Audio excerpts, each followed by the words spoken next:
दोस्तों, आज हम एक ऐसी खबर पर बात करने वाले हैं जिसने पूरी दुनिया के पावर सेंटर्स में खलबली मचा दी है।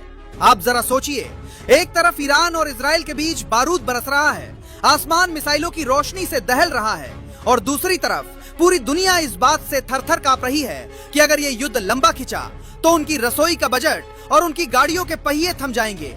लेकिन इसी हाहाकार और चीख पुकार के बीच भारत ने एक ऐसा दांव चल दिया है जिसे देखकर अमेरिका से लेकर चीन तक सबके पसीने छूट गए हैं। दुनिया को लगा था कि भारत इस बार घुटने टेक देगा, क्योंकि हमारी 60% रसोई गैस और लगभग आधा तेल उसी इलाके से आता है जहां आज भयंकर जंग छिड़ी है। सबको लगा कि अब तो भारत में महंगाई का वो तांडव मचेगा जिसे संभालना नामुमकिन होगा।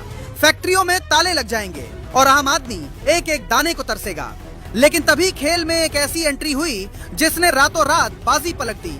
ये एंट्री है दक्षिण अमेरिका के उस देश की जिसे हम अर्जेंटीना के नाम से जानते हैं। अर्जेंटीना ने भारत के लिए अपने खजाने के दरवाजे कुछ इस तरह खोले हैं कि अब खाड़ी देशों की दादागिरी और युद्ध का डर दोनों ही मिट्टी में मिल चुके हैं। आज की इस वीडियो में हम उसी इनसाइड स्टोरी को विस्तार से समझेंगे जिसे जानकर आपका सीना गर्व से चौड़ा हो जाएगा कि कैसे भारत ने दुनिया की आंखों में धूल झोंककर अपना प्लान बी पहले ही तैयार कर लिया था।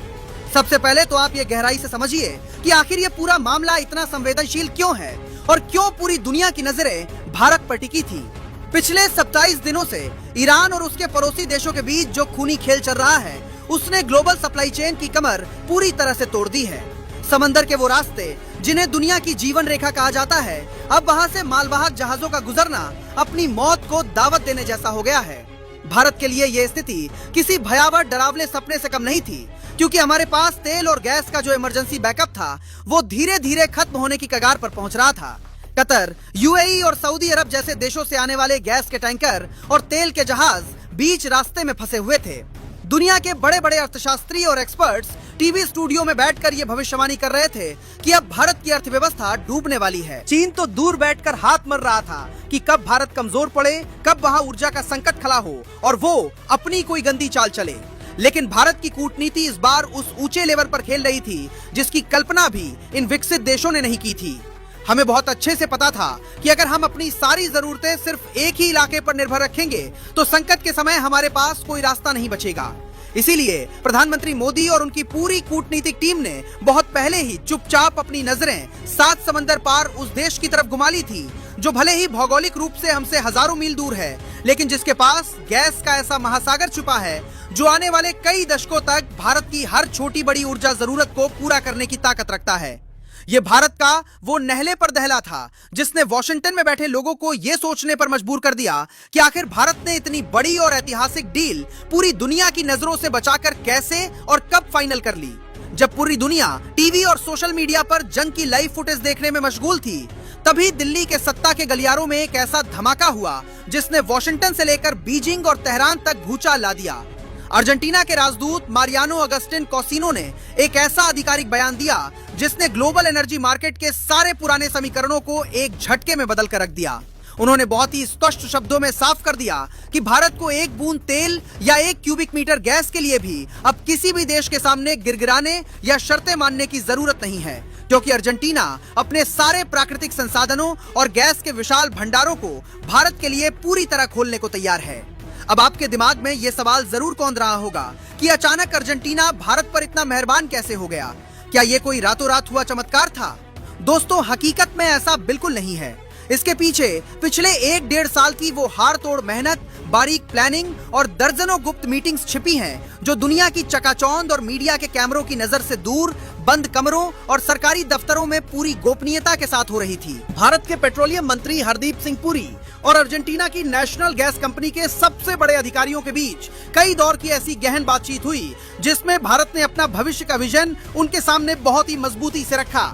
अर्जेंटीना के नेतृत्व को यह बात पूरी तरह समझ आ गई कि भारत बहुत जल्द दुनिया की तीसरी सबसे बड़ी आर्थिक महाशक्ति बनने जा रहा है और उसे एक ऐसा भरोसेमंद पार्टनर चाहिए जो युद्ध या संकट के समय उसका साथ न छोड़े।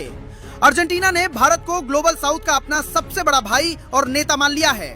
ये दोस्ती सिर्फ कागजों पर दस्तखत करने या फोटो खिंचवाने वाली नहीं है, बल्कि ये एक ऐसी फौलादी रणनीतिक साझेदारी है जिसने चीन के उन तमाम गंदे मंसूबों को एक पल में मिट्टी में मिला दिया है जिनके जरिए वो पूरे दक्षिण अमेरिका के प्राकृतिक संसाधनों पर अपना एकाधिकार जमाना चाहता था।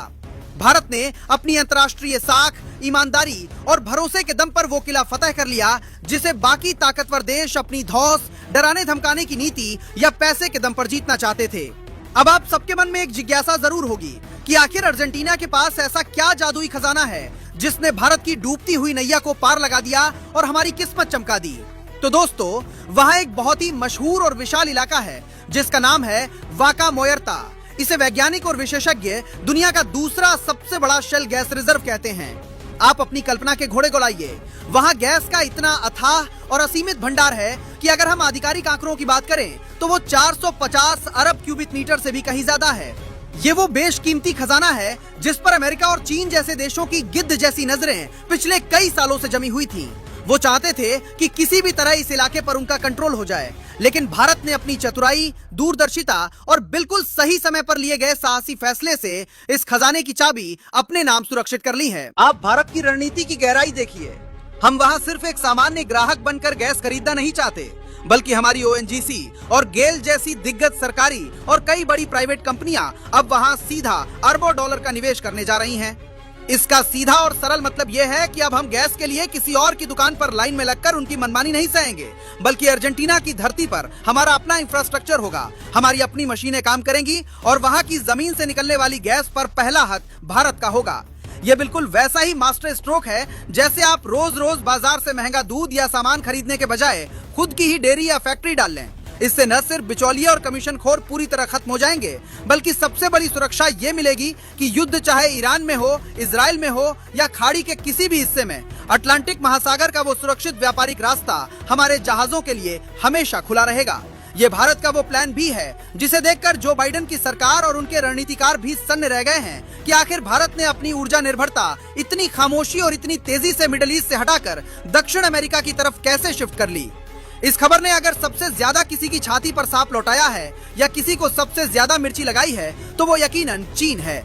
चीन पिछले एक दशक से अपनी चेकबुक डिप्लोमेसी के जरिए कोशिश कर रहा था कि वो अर्जेंटीना को अपने भारी भरकम कर्ज के जाल में फंसा ले और फिर श्रीलंका या पाकिस्तान की तरह वहां की खदानों, बंदरगाहों और गैस के कुओं पर अपना अवैध कब्जा जमा ले। लेकिन भारत ने अपनी सॉफ्ट पावर और म्यूचुअल रिस्पेक्ट की नीति का इस्तेमाल करके चीन का बना बनाया खेल पूरी तरह से बिगाड़ दिया है। अर्जेंटीना के लोगों और वहां की सरकार को यह अच्छी तरह पता है कि चीन से दोस्ती करने का सीधा मतलब गुलामी और अपनी संपत्तियों को खोना है, जबकि भारत के साथ हाथ मिलाने का मतलब है बराबरी की पार्टनरशिप और दोनों देशों की एक साथ तरक्की। वहीं दूसरी तरफ सुपर पावर अमेरिका भी अंदर ही अंदर बहुत हैरान परेशान है, क्योंकि उसे पूरा भरोसा था कि जब ईरान युद्ध की वजह से भारत के पास गैस और तेल की किल्लत होगी तो भारत लाचार होकर अमेरिका के सामने झोली फैलाएगा और तब अमेरिका अपनी पुरानी आदतों के मुताबिक भारत पर अपनी नीतियां थोपेगा और करे दबाव बनाएगा। लेकिन भारत के प्रधानमंत्री ने यह साफ दिखा दिया कि ये 1990 या 1970 वाला मजबूर भारत नहीं है, बल्कि ये 2026 का वो आत्मनिर्भर और शक्तिशाली भारत है जो संकट के समय अपना रास्ता खुद बनाना जानता है।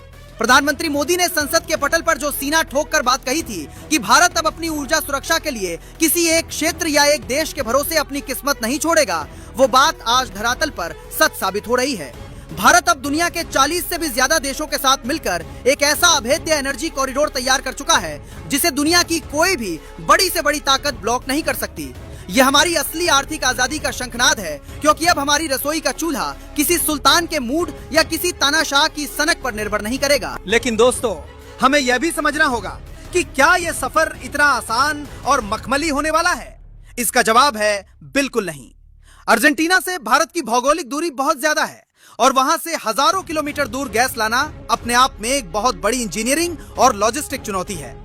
इसके लिए हमें कई महासागरों के रास्ते तय करने होंगे, जिसके लिए बेहद आधुनिक और विशाल एलएनजी जहाजों की एक पूरी फौज और भारत के बंदरगाहों पर खास किस्म के रिगासिफिकेशन टर्मिनल्स की जरूरत पड़ेगी।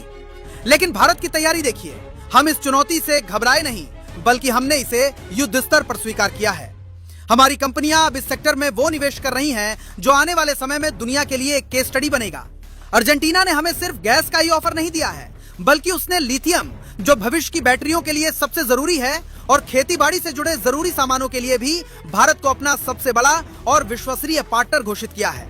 इसका मतलब यह हुआ कि हमारी इलेक्ट्रिक कारों की बैटरी से लेकर हमारे देश की करोड़ों थालियों के अनाज तक हर एक चीज की सुरक्षा की गारंटी अब पक्की हो चुकी है। ये उन पश्चिमी आलोचकों के मुंह पर एक बहुत बड़ा और करारा तमाचा है, जो हर मंच पर यह चिल्ला रहे थे कि भारत की न्यूट्रल रहने की नीति उसे पूरी दुनिया में अकेला कर देगी। आज हकीकत सबके सामने है। भारत की इसी दूरदर्शी सोच की वजह से एक तरफ रूस से हमें दुनिया का सबसे सस्ता तेल मिल रहा है और दूसरी तरफ अर्जेंटीना से गैस का वो महासागर मिलने वाला है जो हमारी ऊर्जा की हर प्यास बुझा देगा। ये भारत की वो रणनीतिक जीत है जिसने हमारे दुश्मनों के हौसले पूरी तरह पस्त कर दिए हैं और पूरी दुनिया को यह साफ संदेश दे दिया है कि अब भारत को आगे बढ़ने से रोकने की ताकत किसी में नहीं।